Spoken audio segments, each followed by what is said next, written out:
machine, I want to get these way covers on. So these are the brackets that sit here on the end of the X-axis on both sides. Now I've hammered this one back in shape a bit, but it's all split, and these are captive threads. You can see it's like a clinch stud in there. This side has gone. So the threads in here are good. They're 1032 drilled and tapped threads. These holes are about 5.8 mil, so I'm going to tap the new bars to an M5. I've got a load of this stainless steel angle. It's bigger, but obviously it doesn't matter how big it is, as long as the holes are the right height and everything to hold the covers. So I've cut it to the same length. I'll drill the through holes in here, which are 5.8 mil, measuring off this. Probably could be a bit smaller, but I'll just copy it, 5.8 mil. And then I'm going to drill and tap the two for the covers, M5. That way, I can just use the bolts, the screws that I've got, because there was a lot of screws missing off of there. So yeah, we've got that in the vise. We've touched off this back corner. We've just done our programs. So we'll do the holes in it, and then we'll be ready to bolt the X-axis covers onto that machine.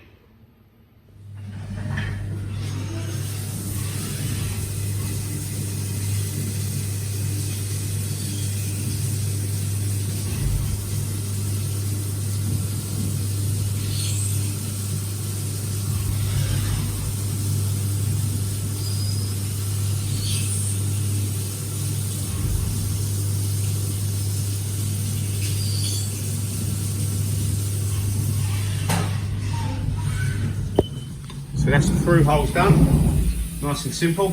Now we flip it over and do the thread holes. So it's just drilling and tapping on the second angle now.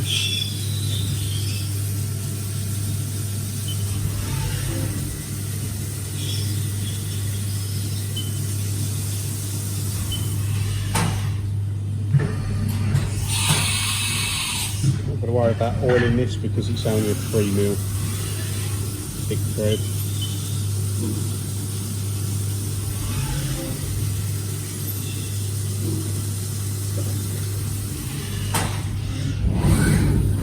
There we go.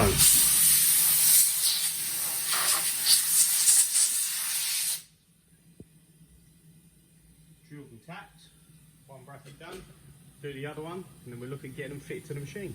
Okay, so we've done these side bars for the X-axis brackets. So we've got one new one on there and one new one down there, but we need to work out where the Y cover bolts to, because we've got the threaded hole there for the lifting eye, and there's no threads in this one for the front of the Y-axis cover, and obviously there should be, but it's lower. So there must be another bracket. So what I'm going to do, clean this up.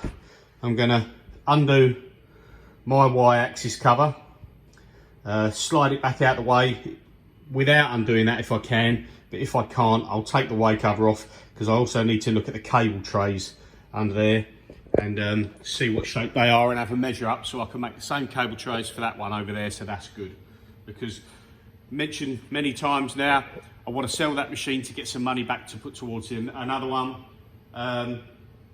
but you never know, it might not sell, which means it will stay, so I'll use it to make some money in the meantime.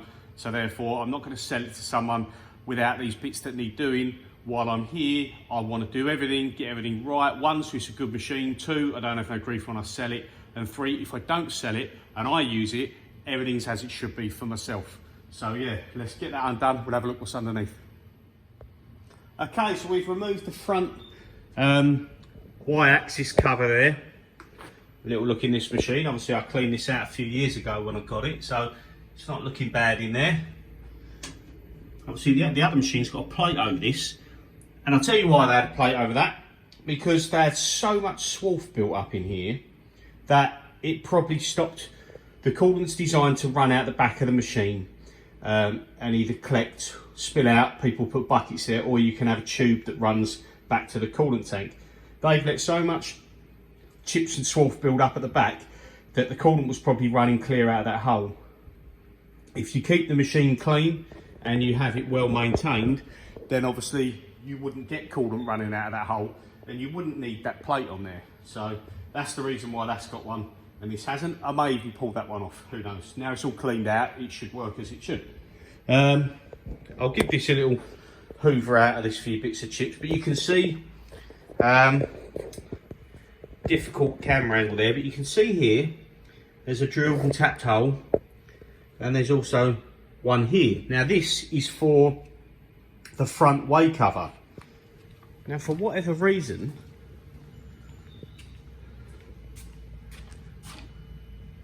this hasn't got them. Aha, look at that. Right, that's handy for me. So someone's took this off and then they put it on back to front. So that's a job I haven't got to do. Happy days. Finally, something that's going to save me a bit of time. But what we do have to do, and it's really annoying because this tray, someone's taken this off when they were messing around with that machine and they've thrown it to one side and then they've not put it back on. And that's what really annoys me, you know. You sell me the machine, put the bits back in it, because that's now been thrown away. And all right, it's not the end of the world, but I've got to make that now. And then here's the other piece underneath that I've got to make as well. So what I'm going to do is I'll get them two pieces unbolted. I'll clean this up a little bit while I'm here, just give it a quick go out of the hoover. And then I'll get these pieces on the side, we'll have a look at them, and I'll show you what I've got to remake to suit that one. I'll bring you back in a minute. Okay, so we've removed the cable tray. Now it's in two pieces, so you've got this main tray as the top section, and this bit which feeds in underneath. Here you can see that is like a little compartment, and what happens is when the y-axis moves forward, that wrap of cables goes into here, and it angles it up, obviously keeping it in there keeps it above the swarf conveyor. And if you didn't have that, them cables coming out over the swarf conveyor, for a start, the swarf conveyor would push all the chips and the crap and everything up under the y-axis, and it would make a hell of a mess very quick. And two, obviously, it just protects the cables, even if the swarf didn't go up there, or you didn't have a swarf conveyor pushing it along, the cables would sort of be dragging over the edge, so this stops that. So yeah, unfortunately now I'm going to have to remake this. This top bit's going to be pretty simple. Couple of cutouts, we'll fold it up. I've got the manual folder over there. We've got the guillotine here. This bit, a little bit more involved, and I've got to do captive nuts. But what I'll probably do is, I'll be honest with you, I won't worry about the captive nuts. I'll probably just weld that onto there and have it as two pieces. Yeah, I'll just tack weld it on and we'll go from there. So yeah, I'm gonna draw this up so I can plasma cut it out on the table rather than anything else, and then I'll get it folded and get it put back on the machine, but I'll show you when it's done. Bring you back soon. Okay, so we've drawn up the top tray section here. I've just put this onto the plasma cutter.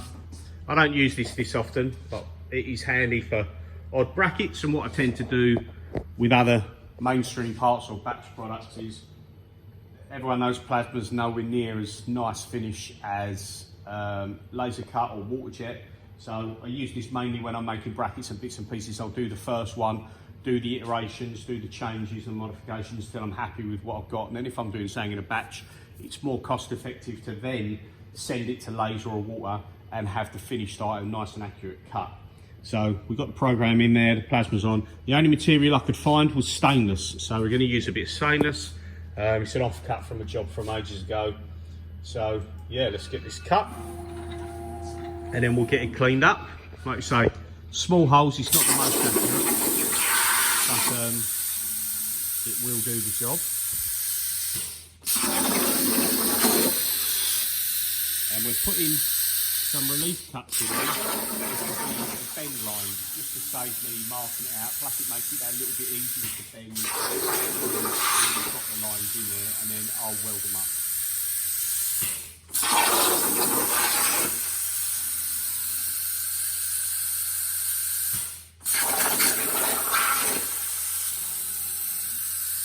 holes that I put in there are just a 4mm hole, and I'll open them up.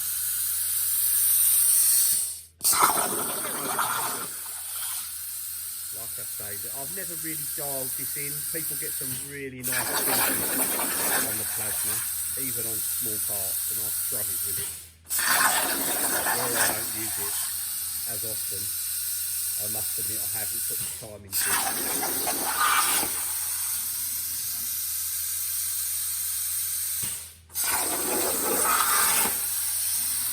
But for something like this, rather than cutting it out by hand,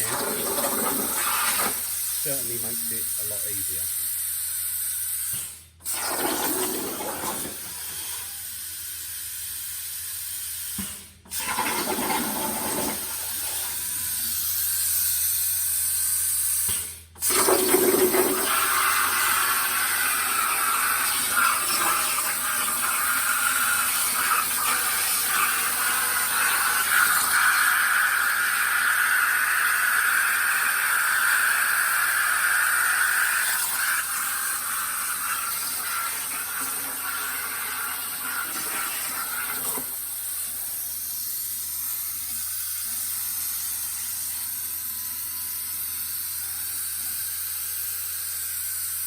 There you go, you can see it's cut out. You see where I was saying I've never dialed it in. It seems to be, as soon as it's after a different move, I'll get a bit of wonky cutting going on, but that's more than good enough for what I want now. So I can take that and I'll get that folded up. I'll deburr the edges, get it folded, and I'll show you that bit ready to go. Okay, so as you can see, there's the top half bent up. See what I mean about the plasma cutter doesn't leave the neatest holes on the small stuff, and the slightly wonky cuts there, but that's more than good enough for what we want. So I'll just weld up them corners and I'll weld them slots, although to be fair, I just realised there was drain holes in that corner. See the drain holes there? So I'll tell you what I'm going to do. I'm going to leave them slots and just weld the corners up to give it the strength, and leave the slots for the water drainage. So yeah, top half is done, and now I'll draw up this bottom piece, get that folded and get that in there. Okay, so I've fabbed up one of the bottom trays now. It's not perfect, but it's close enough. It's not like we're doing a batch run of these. There's only this one. So there's the one that I took off my machine, and there's the one that I've just made up. I just welded some nuts in there, some captive nuts, just done them M5, because the tray actually sits that way round under the machine, attached to that other bracket, so you can see. As said, we're close enough, so I'm going to get the other piece now, get it bolted together, and just weld up the corners on the other piece so that's secure, and then we'll have a little test fit. Yeah, so far so good. Okay, so we've got the two trays made up. Obviously that's off my other VF0E, and here's the stainless one that we've made up as a copy. Not bad, I'd say. We welded some nuts in there, captive nuts, and used the shortest button heads I've got, because obviously the cable's going to go in and out there and you don't want it catching. So let's go see how it's going to mount up. That plate I was on about, I pulled that off there because you do not want this area filling up like a swimming pool with coolant when everything gets packed with chips. I know it's a pain if it floods out onto the floor through there, like I mentioned earlier, but that is better than filling this up and everything with coolant, and coolant getting into the motor bearing housing and everywhere like that. See these, they also, because they didn't clean it, they ground into the casting to try and get it to flood over this instead. Keep it clean, you won't have that problem. So yeah, this tray is going to go down here like so, and that cable will feed in and out of there. I'll put the bars back on, I'll get it all mounted up, and we'll give the Y-axis a test run backwards and forwards to see that everything's okay and the cable's moving good. And then if that's okay, then we're ready to put our way covers back on. And when I do that, I'm going to put the way covers back on, but I'm not going to silicone them. And the only reason I'm going to not silicone them just yet Well, I might actually run it with coolant and see. I don't know, we'll see. I may silicone them, I may not do that yet in case they've got to be unbolted and slid off for whatever reason. Or in case someone, if I sell it, wants to have a look under there, but I suppose you can see from the videos, so I'm probably better off just siliconing it. We don't need to get under there for any reason.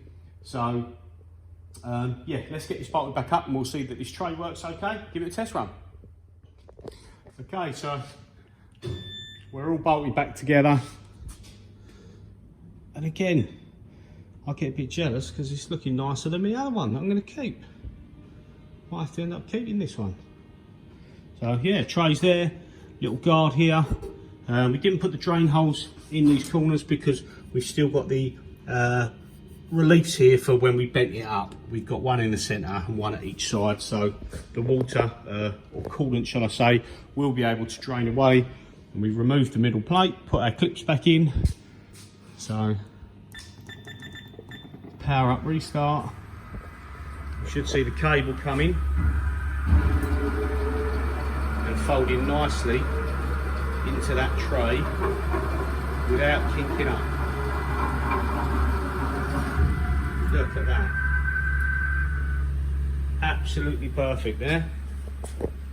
And that is what we want. I don't know if I can, sorry about that, get in there to see. You're not really going to see any better, but it's done what we needed it to do. It's in there. That's what we wanted. Perfect job. Now I've turned this back round, so we've got our threaded holes there for the Y-axis cover. This machine didn't come with a lifting eye, although if I can pick one up, I'm going to get one for it. Obviously we haven't got our sheet metal work across the front of here or anything yet, because all this needed to be done first. So yes, that's another job off the list, and we'll be ready to put our X and our Y axis covers back on the machine. Cheers for watching. We're getting a bit more of this trim back on now. So we put these big front panels on, and we've also done the rear.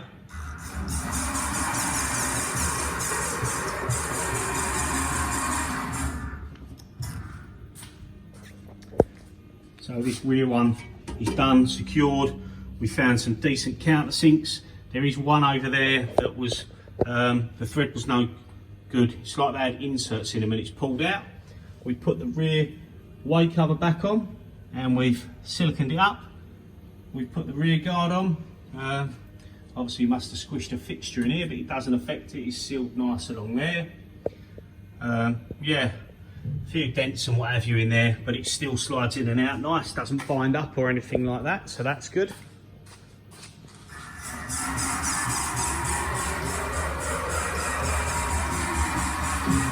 Goes in and out there just fine. So what I'm going to do now is I'm going to, because there was a lot of screws missing, I'm going to only be able to do up to a point before we run out. So I'm going to get the Y-axis front cover from down there. I'm going to put the new wiper seal in it, and then I'm going to install that in the front because we've got the bolts and fixings for there, and then that front section is another bit we can cover it up and dust off. So yeah, let's get that fitted. Okay, so the cover's on. We've fitted the new seals. Nice, we've lubricated them with a bit of WD-40 and there is no binding. So if we go 0 return, Y, and then we're going to G28. Lovely. And we've siliconed up around there. Now I think that's all I'm going to be able to do for now, so I need to start having a tidy up, and I haven't got enough of the bolts, I don't think, to do the X's, so I'm going to leave it for the minute. I might put the new wipers in, get them built up and put together. I have got enough bolts to put this trim piece on the front here, but that is about it. So we're getting there, you know, bits finally going back on.